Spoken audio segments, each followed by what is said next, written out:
Recording. Hello, good afternoon, and welcome to Tuesday Notary Titans for Tuesday, January 21st, 2020. My name is Bill Soroka. I'm the founder of NotaryCoach.com and the Sign and Thrive Notary Training Course and Community. Our co-host today is Laura Biewer. Hello, Laura. Hello. Laura's the founder of CoachMeLaura.com. Glad you're here. And Carol Ray, founder of Notary 2 Pro. I think she is in listen-only mode today, but she might pop in on occasion. Carol, are you there? She'll be here when she's ready. Okay.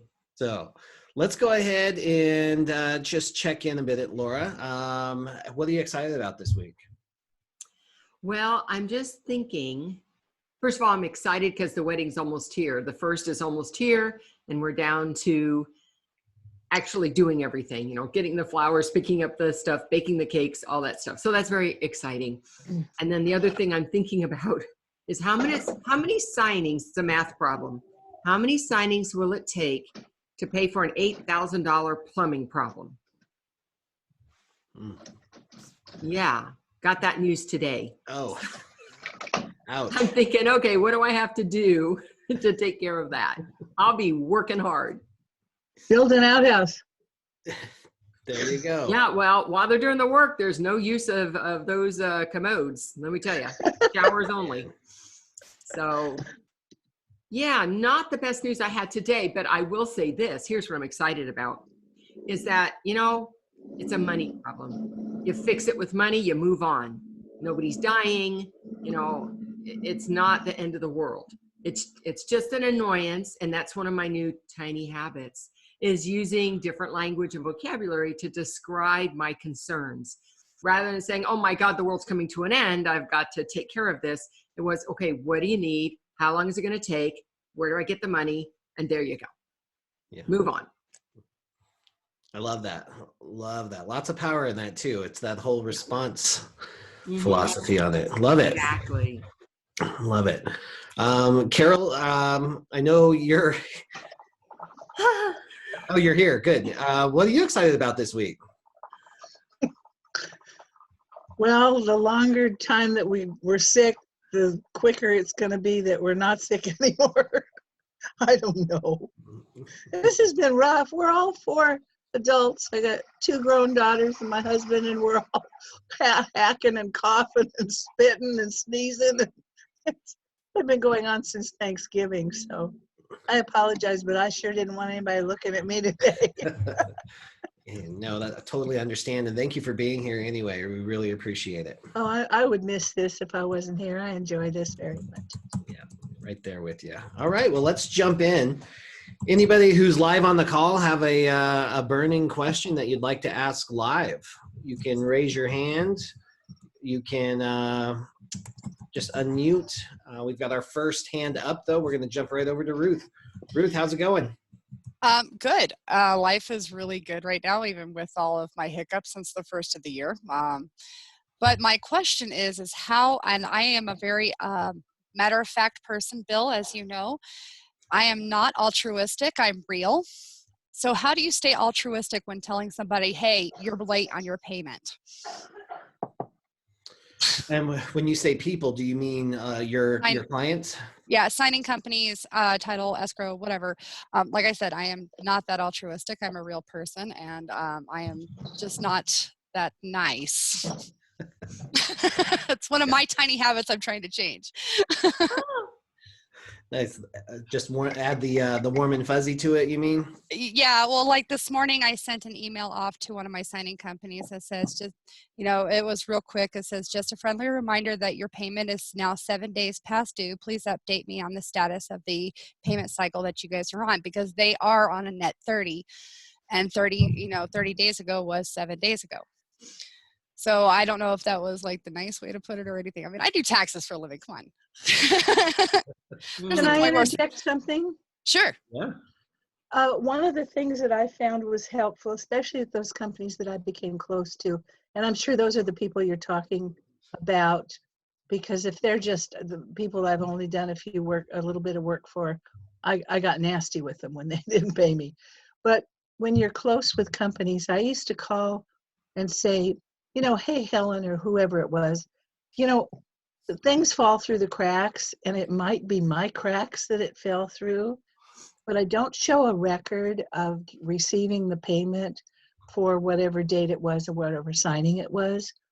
And it really was amazing to me then how open they were to checking their records, and then, oh my gosh, we didn't pay you, and getting payment. And it worked almost all the time by you taking on, well, maybe it's my fault, maybe Right. I missed it.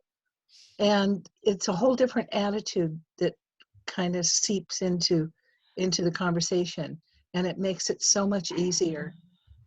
That's what I found over the years. It worked for me. And I do that with my other clients at my other job is, I do have that little ploy that I work with that I kind of own that little bit. And there are some of them that I'm like, I know it's the first of the year, and things are kind of hectic in your office. Can we check on our payments? Things like that. The first of the year is hectic with them trying to get 1099s out and trying to make sure everybody got paid for December and the holidays. And, it's one thing after another. And in my case, there was a lot of family emergencies that happened right at the first of the year. So, I do that with my tax clients, which going towards a signing company is a little bit different. So for me. I think the advice from Carol is spot on. Always just keep the big picture in mind and give them the benefit of the doubt. I see in some of the forums where people just assume that signing companies are intentionally forgetting to pay. It doesn't always work that way. There's not always these monsters on the other side of the technology that's out to get us. Sometimes people forget things. Sometimes mail gets lost or it falls behind the desk. So when you approach it, just, there's nothing wrong with matter of fact, but I can also share that warming things up just a little bit, like, hey, how's it going? I know this is weird, but that changes everything. I get so many emails a day where there is no warm and fuzzy at all. I mean, it's just, they don't even introduce themselves. It's just like, wow, you did this, or this is what we need, Warm and fuzzy makes me work a lot harder to get things done. Right. Was like I said, the email I sent to them this morning was just a friendly reminder that your payment is now 7 days past due. Can we please check on this, and let me know how things are going. That to me, that was warm, fuzzy, professional, and cut to the point. I mean, that was real solid there. Hey, thanks, guys. Yeah, no problem, Ruth. Laura, anything to add on that? I 100% agree with what was said so far. The only thing I would add is that when they say they're net 30 or net 45 or whatever their net number is, typically mailing time ends up being added on to that. So make sure you account for mailing time beyond that net 30 or 45 or whatever it is. Right, which is why I, wait the 7 full days because, like yesterday was a federal holiday, so there was no mail. And I am, like I said, I take into account that this is, it's tax season, it's the end of the year, it's the end of the calendar year for a lot of people. For some people, the fiscal year is ending this month. So there's a lot going on. Right. And then, of course, you have Thanksgiving and Christmas and New Year's, and then this and this and this, and it's all right back to back. So I do take that into account. So I do make sure I wait that full 7 days before I send a reminder to people too. So. Yeah. Beautiful. It sounds like you're right on track. Great question. Paula, you have a question for us. I do. Thank you for picking me. This is, I think, for Laura. I got a call this morning at 7 a.m. from a very kind attorney. And that's being sarcastic because he was not very kind. Requesting line items from a certain date on my journal, but he's not stating what type of notarial act it was. And he just wants me to give him all of my lines and addresses and fingerprinting for that day for that signer. Right. So I need to know your state. California. Okay. So I can tell you exactly what he needs to provide you and then what you can provide back. The person making the request, which can be anybody, an attorney, a member of the public, doesn't really matter who they are, as long as they provide 3 things. the who and the what and the when. The who is who are the signers involved. The what is what were the names of the document or documents involved. And the when is the month and year. So he does need to specify a specific, 30 or 31 day month associated with those signers and those documents. And then you can search, and whatever you find, then you would be able to provide a plain photocopy. So I did. I told them that, and I told them what code, the government code, where it states that, which is page 29, section C of Government Code 8206. And he said that I didn't know the law, that that I was refusing to provide him that information. And I was very kind. I told him, look, I can send you that information, but you need to tell me the document. You have the date. I have the date and the name of the person, but what did I notarize? He's like, what, are you refusing? He started being really, really rude. And he said that he had already mailed me a prior letter. And I'm like, did you send it certified? I go, because I didn't receive it. And I send anything that's requested from me, I always send it within like the next day, and I send it certified to protect myself. Right. And he's like, well, that doesn't matter. I send it to you. This is a second notice, and you're in violation of code, whatever. And I will take you to court, and I'm gonna, subpoena your book. So he just started getting very aggressive, and I stayed calm, but I'm still like nervous. Because of the way he's acting. So Right. he sent me another email saying, now this is your third notice because you're refusing. These are the documents I need. And he just listed like 100 possible documents that it could be. So I was like, he doesn't even know. I don't think he knows what document he needs. He's just stating all these possible documents that possibly were notarized by me. Uh-huh. So is that, something that's okay for me to, because I'm sure I didn't notarize all of those things. He's just hoping that maybe one of those are the ones that I notarized for his client. So this is, Paula, this is going to be up to you to use some discretion. Okay. And that is if he has named the signers and he's got the right time frame. So you did notarize for those people, and any of those documents that he listed fit, then I would give those documents up. That's what I would do to cooperate. If not, your other option is to go to the Secretary of State to clarify the appropriate response for an attorney. That's attorney bullshit, excuse me, to be getting in your face about you're not complying and here's your notice and here's your second notice. Attorneys, that is their ace or trump card, whatever you want to call it. That's their go-to move. I'm going to take you to court and blah, blah, blah.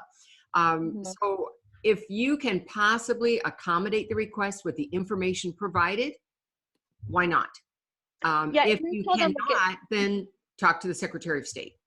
Yeah, I did call the Secretary of State, but I was on queue for number like 28 or something, so they're gonna have to call me back. But I figured since I have you on the phone, I was gonna ask you. Right. But yeah, so I told them, look, I'll give you anything you want. I just have to follow the Secretary of State guidelines. So I'm not being difficult. I just want you to know that there's a formality of how to request these things. And I think he got very offensive when I said that, but I wasn't being rude, but he just threw a curveball.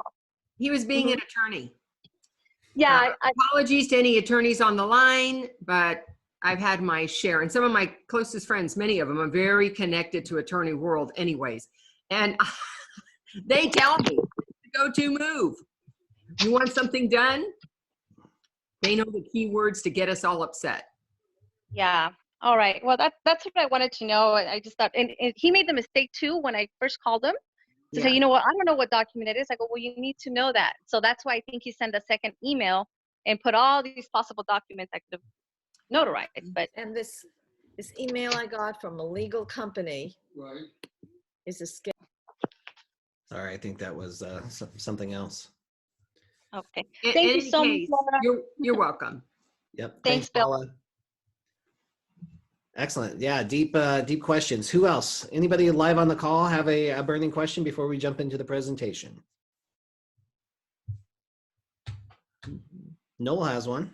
Noel has one. Noel. You're on mute here. Let me hit unmute. There you go. Got me?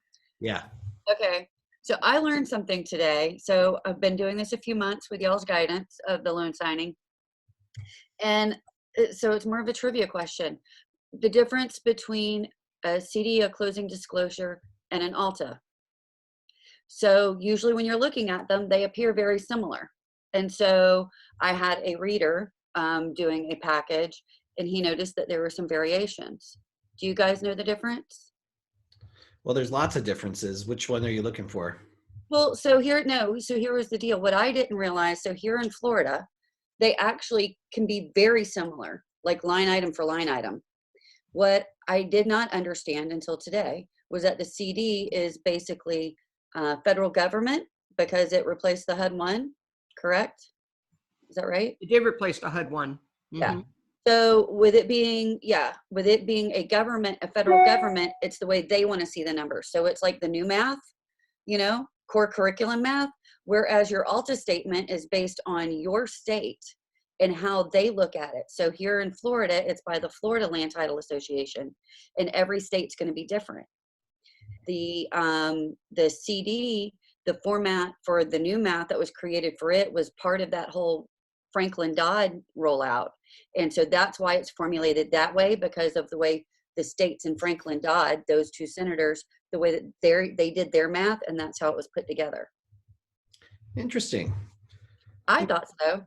Yeah, and that's along that same lines is the closing disclosure is created by the lender who is adhering to federal guidelines, and the settlement statements, or sometimes called the Alta, is created by the title company. So they know a lot more of the specifics about exact property taxes and prepaid interest and things like that. So yeah, right on those same lines. Yeah. Thank you for sharing that. There's something new to learn every single day. Yeah. Having a reader that wanted to look at every little number, and me not being able to answer that question one time, I was very thankful to hear that explanation today of why those two documents look so different. I want to stay in my lane of what I do as a loan signing agent, but at the same token, I don't want it to come to a halt because I can't tell them why these two documents that appear similar are different. Yep, very helpful. Very helpful. Awesome, thank you. Anybody else have a question or comment? I do. I don't know if you can hear me, Bill. Yeah, sure can, Lauren. How's it going? Oh, awesome. How are you? Good. Good. Well, I had a very interesting, I won't say signing because I didn't get it completed this weekend. There was two women, a mother and, well, a younger woman and her older, almost elderly mother. And it started out with me feeling uncomfortable with the mother not being able to speak or understand English very well, it seemed. And she was Russian Armenian. And then the daughter said, oh, don't worry, no, she understands this and that. So I thought, well, I'm going to leave it for a little bit and come back to it, because there was all this other stuff that was going on with the papers, with the woman not happy. She was calling her lender and so on and so forth. But anyhow, when it came down to it, I had a very sort of a conversation with her mother, kind of, and so I could see that she understood things, kind of, but I still felt a little uncomfortable with that. Regardless, I asked the daughter. The daughter was very agitated the entire time, and she's upset with the seller. She's upset with the lender, and several times I said, we probably need to, you need more information. We should end this right now. I didn't even get anything signed. Because you need to be doing this of your own free will and feel comfortable about it and not be under duress. So she said, I'm not doing this under my own free will. God is telling me to do it. And I said, well, and that's my religion. I'm Christian. I said, okay. I said, well, I understand that, but I still need to, for you to tell me that you're actually going to do this process of signing under your own free will and without duress, because she was under pressure from the seller and this and that. She'd been working directly with the seller. For some reason, they both bypassed both of their realtors, which is a huge mistake. So if they're saying they're not doing it under their free will, but they're doing it by God's will, what's your opinion? I got called. I told her I actually told her, I said, after all these different things that were, going on, it's like, I'm thinking to myself, this is why notaries have E&O, signing agents, because of this kind of stuff, right? So I packed up my bag, and after an hour and a half of going around in circles with her about all this different stuff, I packed up my bag and I said, you know, maybe we can try this again later because it's too late to get to UPS anyhow, right? And she told me I was discriminating against her religion. I know. Thoughts, anyone? Wow, fascinating. Laura, I can't wait to hear your opinion on this. I don't think you want to hear my opinion on this. Yeah, that's why I brought Out it loud. up. Out loud. But, you know, all I can say is you asked the right question about, you know, obviously there are issues here. Are you wanting to still sign the documents? Right. And if she's indicating to me that no, she does not want to sign the documents, then that's the end of that story. Right. I don't know what else to do. If she's going around in circles about who's telling her to do what, then she needs to have that conversation between herself and God or whoever's telling her. That's Right. not a conversation for me. Right. I need to hear the end result, which is I'm going to sign it. Right. I almost said, why don't you ask God or pray on this? But I just didn't, I just couldn't do it. and I know that people are religious, so I get that. Right. You know, I would have called my hiring company and told them what was going on. I did. I was going in, I couldn't get through to anybody. And then I got through to one person about all the document problems and this and that. And then I told him I didn't think I was going to be completing the signing because of some other, she didn't want to sign and so forth. So, yeah. Right. So I still got paid the full amount because it turns out she was a schizo with them too. Well, there you go. Yeah, but of course it didn't warn me. I'd like to interject if I may. This is Carol again. Yeah, sure. I did a whole video training film one time, did a lot of research about it, about legal capability, which is pretty much the same thing as competence. Are they competent to sign, and what things might prevent them from being legally capable of doing it?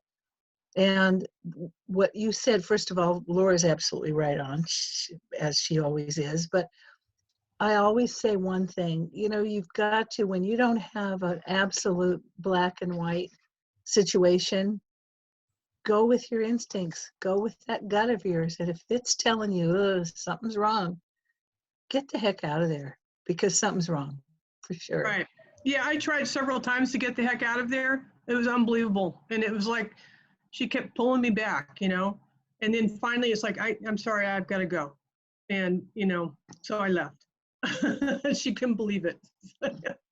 Anyhow, I went with my gut. So thank you both, or all of you, for helping. Yeah, excellent. Thanks for presenting that unusual situation. All right, let's jump in here and do some presentation questions. We got some great ones today. If I can find it here, let's see. All right, can you see the presentation slide, Laura? I see it. All right. Okay, I'm new, and I'd like to know how long it should take to do an average refinance. It seems like it's taking me longer than it should.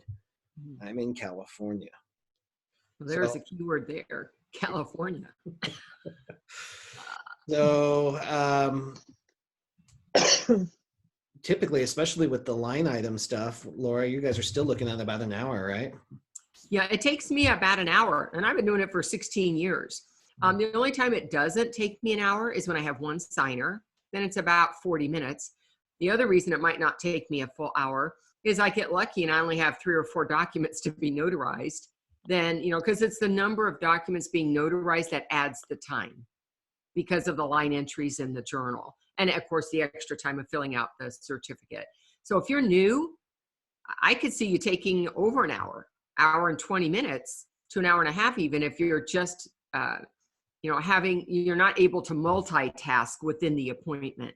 So if you're taking the time to fill out your journal entries, not at a time when other things are happening, then that's added time to your appointment. Whereas I track in my journal as I go, and I fill out the 3 or 4 things that I know will hold that for me as a placeholder. And then I go back every time I get 5 seconds here, 5 seconds there, and I add one more thing, I backfill, so that I'm simultaneously working on the journal as they're signing documents. Same thing with certificates. I might give them the documents that need to be initialed and signed after I've presented it and say, this is for you to work on, and I'm going to work on the certificate. So things are happening at the same time, and that's what keeps me within that time frame. If I want to write every line entry while I'm with the signer, which, by the way, is the way it's supposed to be done. And if you haven't read in California, the latest newsletter that was published in January of this year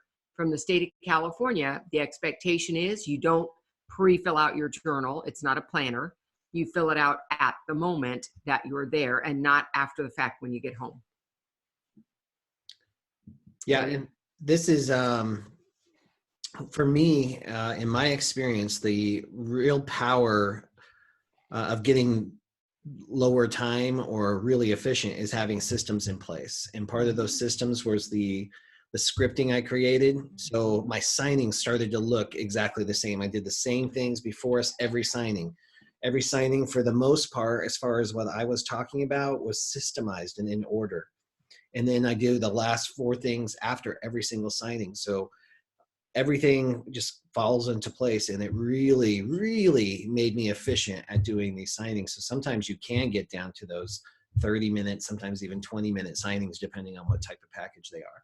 But the reality is, just allow yourself the time, especially in the beginning. You know, it took me 3 years of being into this business before I actually systemized things.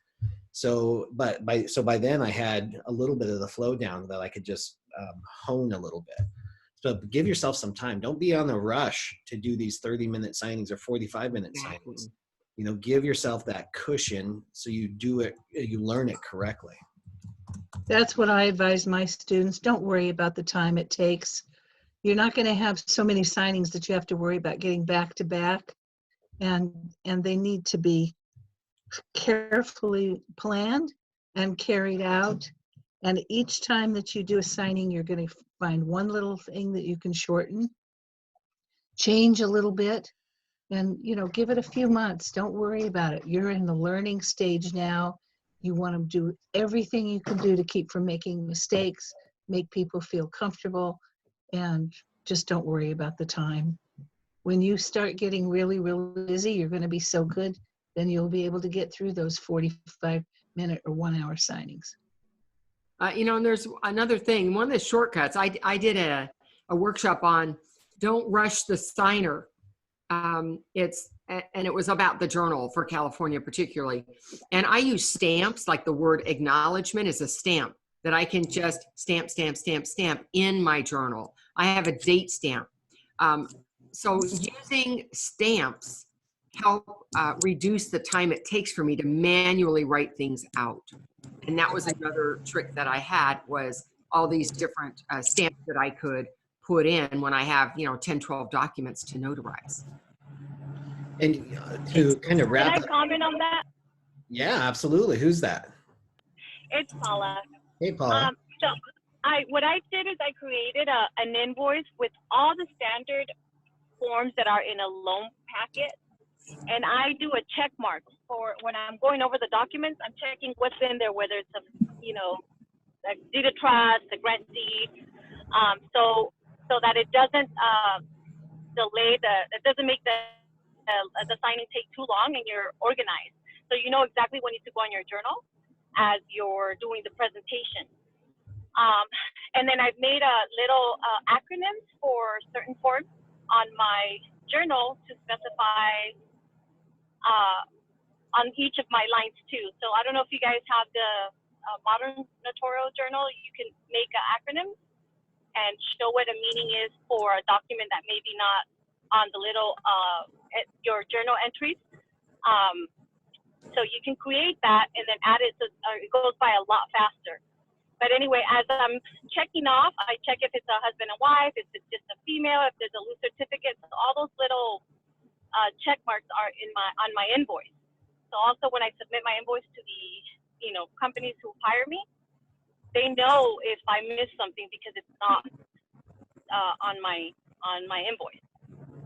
So, or sometimes they'll try to tell me that I didn't notarize something, but I'm like, no, it's on my invoice. I notarized it. It was an acknowledgement or a jurat, or, you know. so I can protect myself and defend myself that way too. Oh, I like your idea of the invoice, but I do have to tell you that in California, acronyms are not acceptable. Again, if you read the newsletter that was published, you are not allowed to abbreviate or use acronyms or use check marks to identify documents in California. California is all I'm addressing with that statement, not any other state. Oh, good to know. Thank you so much for that. Then I'll start writing everything again. Thank you very much. Okay? Yeah, you do. So you can mark the one box, but you're gonna have to write it out because it has to be written out. Oh, okay. I didn't know. And my book was actually audited by the Secretary of State that never said anything to me. Well, look at you Yeah. is all I can say. Yeah, Published they actually were very happy with the way I logged my book. So I was surprised and happy at the same time because I was freaking out when I got the letter from the Secretary of State. Mhm. But yeah, thank God everything was good. They were very happy that I was logging everything the way it should be logged. But I will make sure to write everything. I don't mind writing it. We get paid well enough to be lazy, so I will definitely start writing everything. Okay. Thank you. Thank Can you I for say sharing that, something? Paula. Yeah. Hi, Miriam. Hi. So I'm new. I'm only 2 months into the signing agents. All right. So what I do is, you see those little labels that says sign here? Mm-hmm. So I go through the packet, right? And I'll make sure that if there's a husband and wife, I'll put the wife in red. And then I have the husband in green. And anything that I have to notarize, I'll put it in purple. So I go through everything so I won't skip, or I know where they have to sign as well. And I already have seen the docs. Got it. Yeah, thank you for sharing that, Miriam. I know a lot, especially in the beginning, I know a lot of signing agents do that. It adds a considerable amount of time into your overall, but in the beginning, I know it's I just want to make sure that everything is signed and I don't have to go back. And then, at least I checked it at home. And then when I get there, I'm double checking what already labeled, like the little sign here colors. Yeah. And as soon as they start signing it, I start taking them off. So I know that I did them. Bill, may I interject once again? Absolutely. Absolutely. Bill's sitting next to me. He's going, you can't wait, can you? Okay. I found something out years and years ago, and I've had thousands of students, and I now pass this on to my students. As a matter of fact, I ask them to please do not put flags anywhere, even if it's your very first signing. And the reason is, I'm not trying to put anybody down that does the flags, but I want you to be aware of something. Those flags are a crutch. And when you put flags all over everything, you're still going to miss something, but because you have the flags there, you're not going to realize that there's something missing. And if you'll just be patient, get to know those documents, it doesn't take very long, it really does not, before they'll just pop out at you. And the first time that I told my husband that, we were in the car, and I'll never forget, he had a set of documents. He was pretty new at handling the documents himself. And all of a sudden he said, oh my gosh, you're right. It was his third signing. And he said, it just popped out at me. You'll get so used to seeing those blank spaces without even having to think about it, that you will never, and that doesn't mean you don't double check. You always double check, triple check. But I have found that the people who put the flags all over, the students, they will make more mistakes than if they never put those on there. They're expensive, they're time consuming, and they rob you of the ability to have that just show itself. So it's important to think about it before you do it. How have you found people, Bill and Laura? Yeah, so for me, I teach exactly the same thing. Before I started the Sign and Thrive the course, I had a core group of friends and acquaintances that wanted to jump in on this business. So I trained them in person. And logically, they were like, well, I'm just going to go through and put the sign here. And I gave them a warning, but they tried it anyway because it was just logical, obviously. But what happened is after 3 or 4 signings of doing that, it adds an extra hour, sometimes an hour and a half of prep time ahead of time, number one. So it's not scalable or sustainable.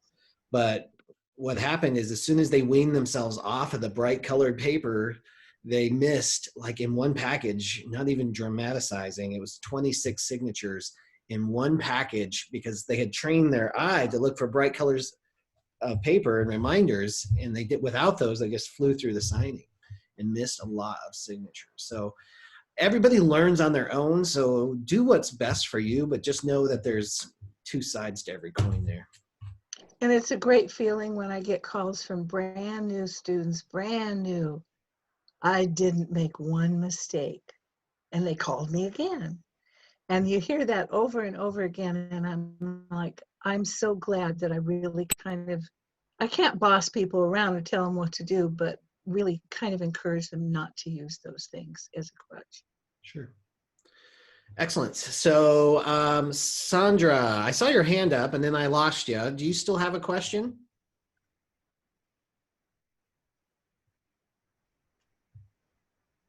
No. Okay, perfect. Thank you. We'll just jump in here and get to the next question. We got tons of good ones here.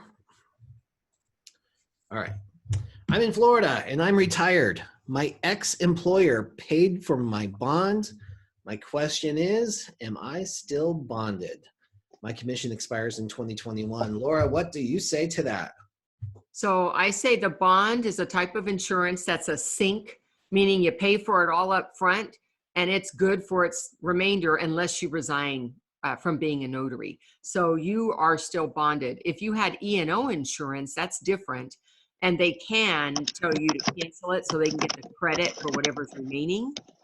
But on a bond, it works differently. And it should go hand in hand with an active commission. So then that brings up just a good overall question too, because this would apply to the notary stamp and the notary journal too, right, Laura? That's right. The notary stamp and journal, as well as commission, belong to the office of the notary, which would be the person holding that office, never the person who paid for it if it was the employer. And so the bond goes with the active commission, and they can't cancel the bond. Awesome. My name is Carla. How do you issue a California copy certification of power of attorney? Please explain the process. Laura, that's all you. That's all me. Well, first of all, if you're not aware, there's a specific certificate, notary certificate for this process, and that's what you fill out. Some notaries think that they're going to fill out an acknowledgement. No, there's actually a copy certification for power of attorney certificate in California. You can get it at the Secretary of State's office. You can get it from the NNA if you're a member, free. Just download it from their website once you log in. This is going to say something to the effect of, I certify that this is a true, correct, and unaltered copy of a power of attorney presented to me by so-and-so on this date. And all you're certifying is that the photocopy is exactly the same as the original. This means procedurally that the signer appears in front of you. They present the original. You may make the copy or they may have brought the copy. Our law does not specify who has to make it. My recommendation is make the copy. Otherwise, you got to read every single word. Make sure that you compare it, that the pages didn't slip. You're not missing a page. It's all there. And then when you attach the certificate you fill out, we recommend that you attach it on top of the photocopied power of attorney so that it alerts a receiving agency this is a photocopy. And by the way, just a note, a certified copy of a power of attorney is one that's already been notarized with an acknowledgement by a notary on the original. So if it has not been notarized, then don't make a photocopy of that. Good to know. All right. Awesome. Thanks. Great question, Carla.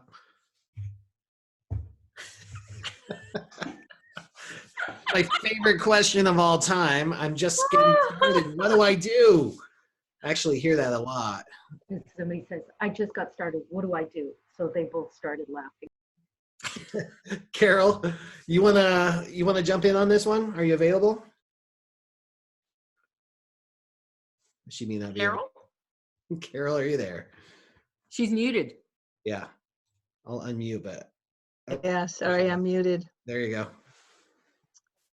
Carol, I just started. What do I do? Well, this could be a very self-serving answer, but get some really good training. You've got 3 people on here. That's what we do.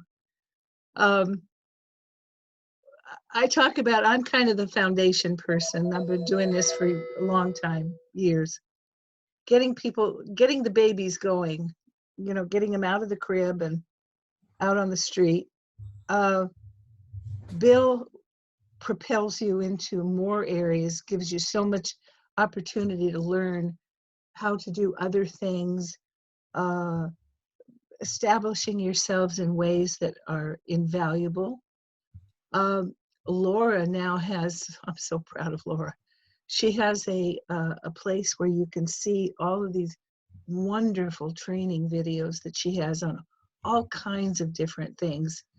She's working on some new ones now. I think you just finished your jail one. So really explore everything. And I always tell potential students of mine, do your research. Listen, I mean, there's a lot of videos out there. There's a lot of trainers out there.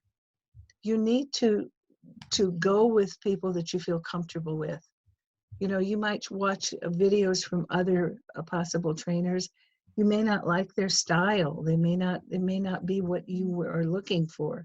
And yet, on the other hand, you may find somebody that just hits you just right. Whatever they're advertising, whatever they're saying, just makes it look like that's what you want. So do your research. Go on Facebook. Look at their websites. You'll get a feel for who they are. But of course, I suggest the 3 of us in what order you want. But yes, of course, self-serving here. No, I love that, Carol. And training is it's absolutely imperative. And it really saves, I mean, all that time, all the mistakes that I know all 3 of us made. You can really cut that learning curve in half. Laura, do you have any suggestions for somebody just getting started?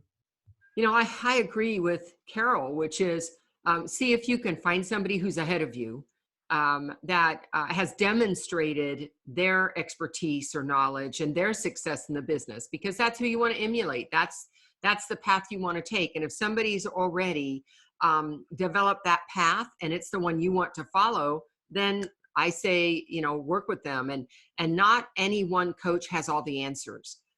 There are 3 different coaches on today's call, and we all have a little bit different take on what we specialize in and how we can help people. So depending on where you're at, that'll help give you some direction about who you might want to hook your train to. Yeah, totally agree. The importance of the training and actually owning the training too. It's one thing to buy into a training. It's another thing to actually participate in it. And it's a whole other thing to actually implement it.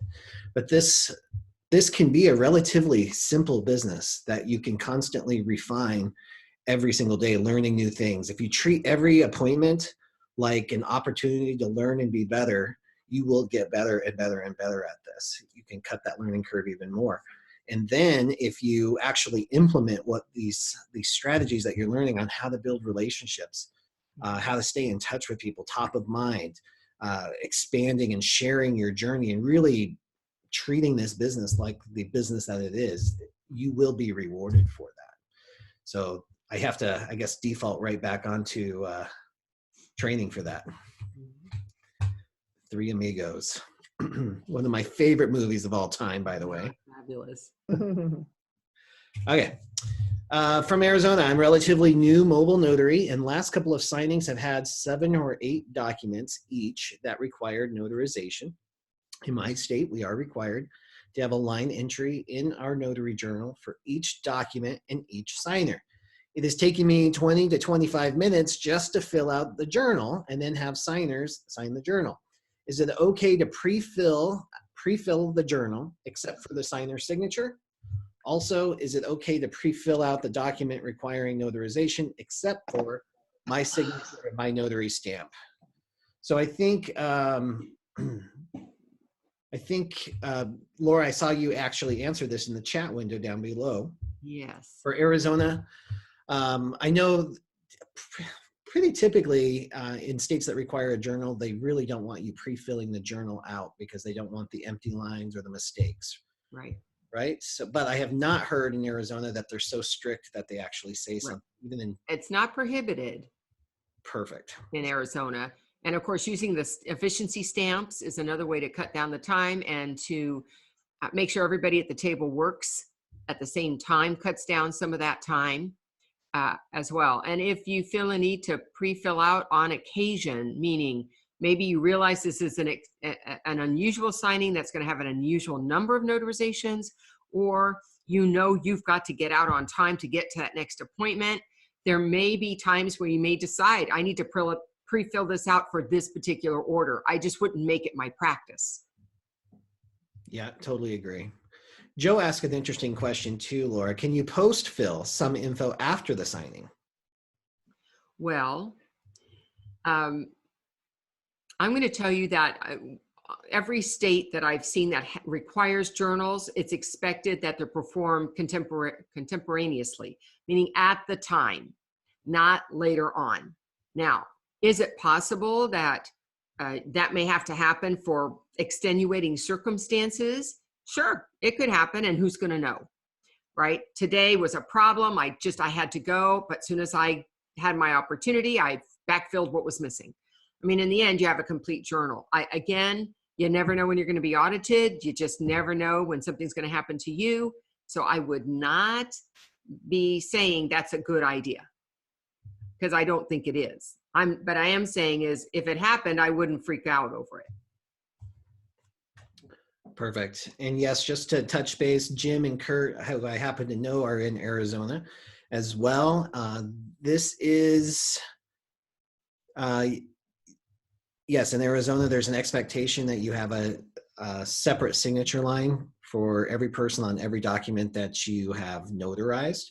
There is some interpretation issues in that. I actually sent out an email, Kurt, to you specifically, and to Jim, it was more of a general one that addressed that particular issue in Arizona. It's still, if you call the Secretary of State, you tend to get a different answer depending on who is telling you on the phone.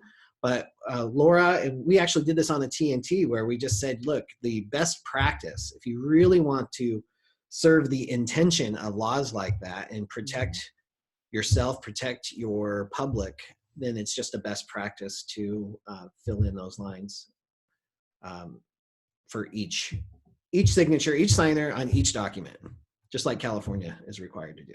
You know, and I would say that there's, when you look at the code in California, it is not clear that it's expected to be every single line. And it was extra communication by the Secretary of State in additional communications like a newsletter that they said, let us make it plain for you. And then they laid it out. And so your state, Arizona, may not have that additional communication developed yet. But if they don't like what they see when they audit journals, expect communication to come down the pike that will clarify it. Yeah, looking forward to that for sure. All right, let's go on to the next. Texas is the creator, the lender or title of the document, or the person that is signing that gives us permission and chooses which certificate to use as an attachment if needed. Great question. So is it the creator of the document or is it the signer of the document that would declare whether they needed an acknowledgement or a jurat in a situation like this? Laura, what do you think on that? Well, so it's the, you know, NSA work is, it's its own animal versus everything else that I do. So I would tell you that in NSA work, the document gives me the direction. If there isn't certificate language, if I don't see notarial wording for me, then I don't need to have anything attached. And whatever I do see, my job is to say, okay, may I use it? Is it acceptable in my state? And if it is, I fill it out. And if it's not, I replace it with a like certificate. And that would be my process. If I didn't understand what that certificate was, then I might reach out to get some additional assistance with that. And in my case, I would call the hotline, even though I am the hotline, if I felt that I didn't know something. Regarding everything else, so in that case, it's not the signer making decisions about what's on there. It was the creator of the documents who made those decisions when they created them. Then when it comes to everything else, if I have a handwritten letter from a member of the public to be notarized, it's the member of the public who needs to tell me how they would like it notarized. It is never the notary's decision. That's the unauthorized practice of law to choose the certificate. There are a couple of areas, for instance, in California, where if it has the word affidavit on it, we can assume it's going to be a jurat, and we can add that. Other than that, we need to get direction from either the signer, or the signer has to get it from the creator of the document. Perfect. I knew I could count on you for a great answer, Laura. Thank you. All right. Rhonda in the chat says, I'm still confused regarding mobile general notary work pricing here in Arizona. The Secretary of State states no transaction fees, no service fees, only signature fees and mileage. Yeah, I do see set fees in the Arizona. Yeah, I do see set fees in the Arizona mobile notary world, even charges for credit card payments. Can you clarify? So yeah, in Arizona, the max signature fee is $10, and it is round trip mileage is how our fees are mandated by the Secretary of State. And that reimbursement or the mileage fee is just whatever the federal employee reimbursement rate is for their mileage at the time.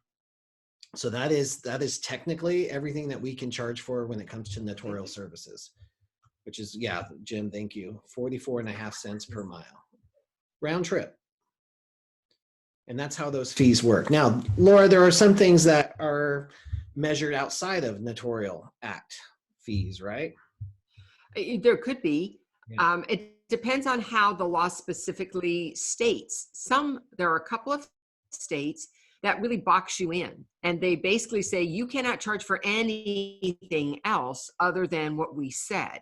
And North Carolina is that way. For instance, it's $5 with a $5 maximum travel fee, and you may not charge any other fee other than that, those two fees in connection, and they give explicit examples. So there's just no way around it. You just can't wiggle out of it. There's other states like Montana that are a little more open, and so they look at it as, well, maybe you have a wait time fee or a processing fee. These are other fees that you could add on to the travel time to get there that might happen while you're there that are beyond the scope of just notarizing a document. Again, you have to look at the code to see if it's open enough to give you that space to do that or not. If Arizona says, look, you may not have a transaction fee, you may not have a service fee, you may only have a signature fee and a mileage fee, I don't know how you get around that. Yeah, So it's getting tough. There really isn't a way around it, but you will, and I'll offer this to whoever submitted this question, or but there are lots of other notaries that, as you're doing your research, will obviously be doing things that seem to be outside the integrity of the law. So they might be interpreting it differently than you, or they just might be. It's not like there's a notary police force out there who's out regulating us. Usually you don't get in trouble unless somebody files a complaint against you, and then they have the manpower to investigate those. So there's a lot of notaries who take advantage of that opportunity, and they do have, like, there's a service here in Central Phoenix. It charges like $95 minimum travel fee. And they're in business, and they've been in business for years. So it just depends. Ultimately, the decision's yours. So you have to do the due diligence to find out what you can charge in your state.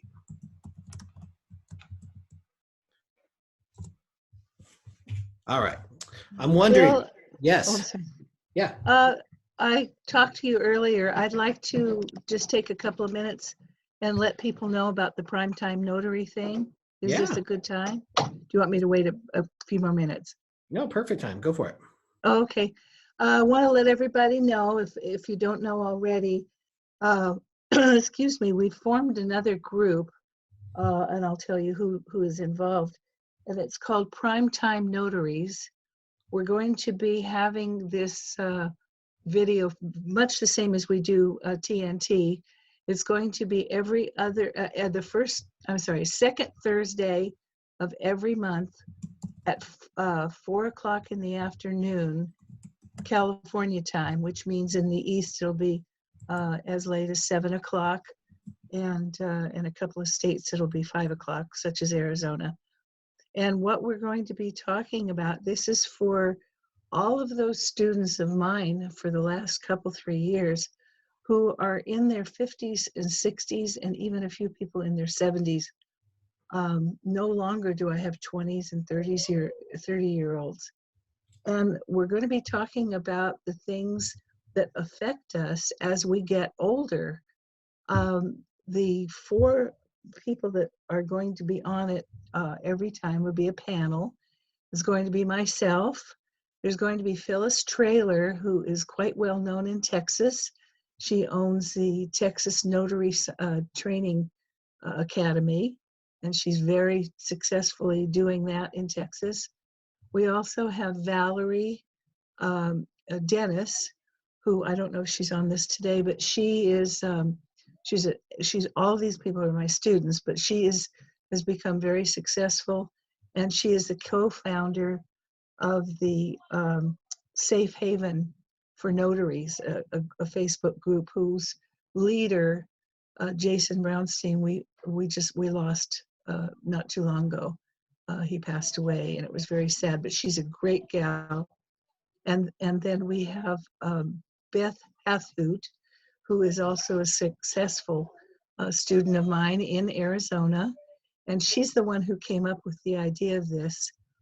I'm going to tell you how to link it to be on the list. If you're interested, we'll get an automatic invitation and reminder, just as you do with TNT. You're going to go to my website, which is notary2pro.com. It's on the home page, about halfway down. You'll see Primetime Notaries and a place where you just put your email in. That's all you do.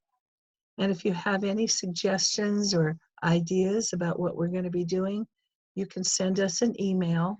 All panelists are going to have access to it. It's primetimenotaries@gmail.com. And we would love to have your input. The discussion for the next one, which is going to be February the 13th, is going to be what happens with your business and how do you handle things when you have aged parents who need care. Run to the doctor's office, quick run to the hospital, stay at your home, you stay at their home. But those kinds of situations, I think this is going to be really interesting. I'm so excited about it. I hope that, in fact, I know a lot of you are excited. So be sure and register so you'll get on our database for that. And give us any feedback or anything by writing to that Gmail account. So we'll hope to see you there. Awesome, Carol. Thanks for organizing that. I think that's going to be huge. And I think that's an excellent time to go ahead and wrap up as well. So Carol, thank you for sharing so much on Prime, and thank you for showing up here even when you're not feeling 100%. Laura, same with you. Thank you so much for carving time out of your day to spend with us. Really appreciate that. And for all of you who have tuned in on a Tuesday, thank you for growing yourself and your business. We will see you next week. Bye, everyone.